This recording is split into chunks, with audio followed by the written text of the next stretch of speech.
Shalom, perkenalkan saya Jonathan Morales dari kelas 12 IPS 2. Hari ini saya akan membawakan lagu yang berjudul Hari Ini Kurasa Bahagia.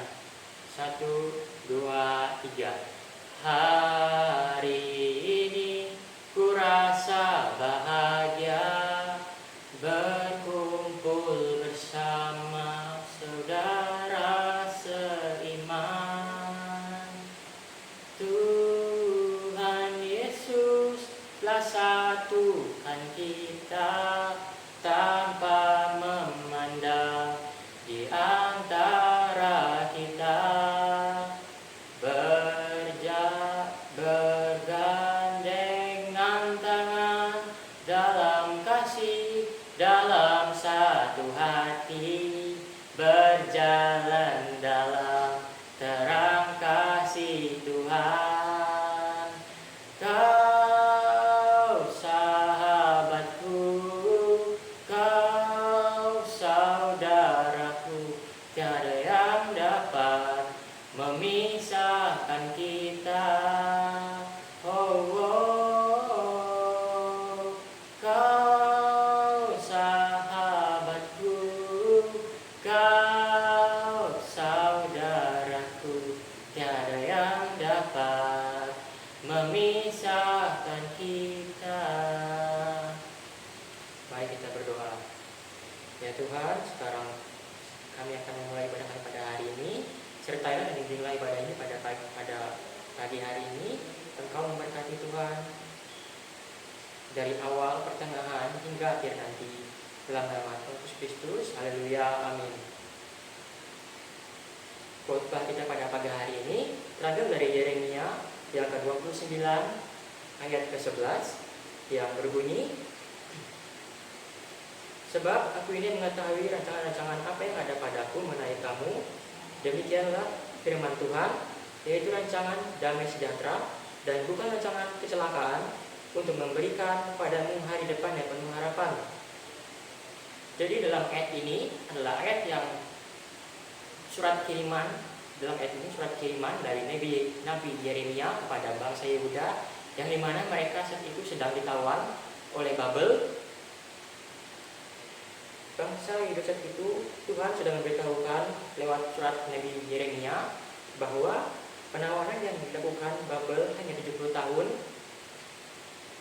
Yang tujuan adalah supaya bangsa Yehuda kembali kepada Tuhan. Mereka mau mengenalkan Tuhan, mereka mau berbalik pada Tuhan, mereka ingat pada Tuhan bahwa Tuhanlah sumber pertolongan mereka satu-satunya. Jadi Tuhan punya maksud tertentu dalam 70 tahun penawanan bangsa Yehuda di Babel, di mana mereka dalam 70 tahun harus hidup, di mana mereka hidup dalam kesusahan, mereka harus hidup dalam negeri orang lain, negeri yang asing bagi mereka, di mana mereka harus membangun rumah, membangun pertanian, apapun itu untuk memenuhi kebutuhan mereka selama 70 tahun mereka di Babel. Jadi bisa kita bayangkan ketika mereka ditawan, mereka pasti adalah bangsa yang dalam keadaan yang lemah, mereka pasti adalah bangsa yang tidak memiliki harapan, dan pasti mereka adalah bangsa yang mental sedang down. Jadi Tuhan punya maksud mengirim surat ini pada mereka supaya surat ini dapat memberikan mereka harapan. Mereka yang tadinya tidak memiliki harapan menjadi memiliki harapan. Mereka yang tadinya lemah menjadi kuat, dan mereka yang tadinya mental down menjadi semangat. Dan ayat ini bisa kita aplikasikan dalam kehidupan kita, yang dimana ataupun mungkin saat ini saudara-saudara mengalami sesuatu atau kondisi yang tidak menyenangkan, sesuatu yang tidak saudara harapkan, yang dimana saudara sudah merancangkan rancangan atau impian saudara, rancangan yang satu, rancangan yang kedua, rancangan yang ketiga, tapi saudara melihat bahwa rancangan itu adalah rancangan yang gagal. Saudara tidak perlu merasa kecewa.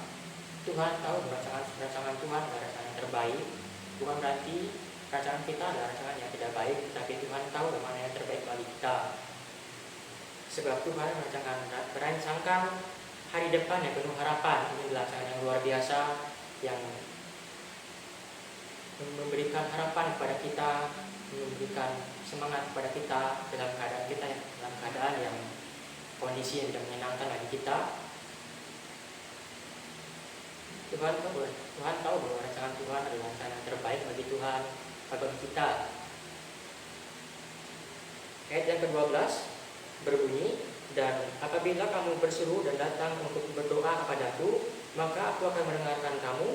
Di sini saudara-saudara, kita berdoa, memohon pada Tuhan, memohon apa yang kita rancangkan, apa yang kita inginkan. Seringkali kita terlalu ambisi atau terlalu menyimpang dari apa yang Tuhan harapkan. Padahal seharusnya apa yang Tuhan kehendaki, bukan apa yang kita kehendaki.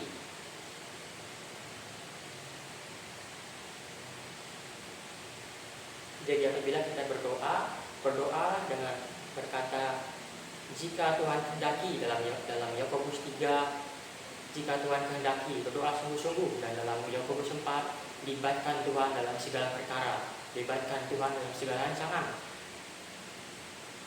Seringkali saudara-saudara ataupun yang mendengarkan ini merasa bosan, merasa tidak dijawab dalam doanya, dan dengan itu dia mengandalkan kekuatannya sendiri. Mungkin itu akan sukses, tapi suksesnya tidak memberikan damai sejahtera dalam kehidupannya. Mungkin sukses itu hanya sementara waktu. Jadi berdoa sungguh-sungguh dengan apa yang kita inginkan, apa yang kita kehendaki, dengan setia pada Tuhan, dan tetap mau mengandalkan Tuhan dan melibatkan Tuhan dalam segala apapun kondisi yang kita miliki saat ini. Kita harus bersyukur dengan apa yang kita miliki, saat ini.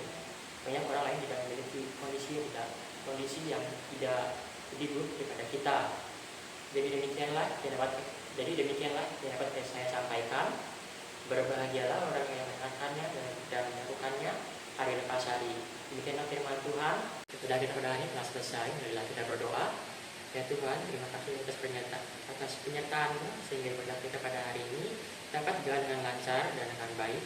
Dan juga semoga dengan adanya khotbah yang dibawakan pada hari ini dapat memberikan mereka harapan dan pengetahuan serta kekuatan bagi mereka yang dalam keadaan lemah. Dan dalam nama Tuhan Yesus Kristus, haleluya, amin. Tuhan Yesus memberkati.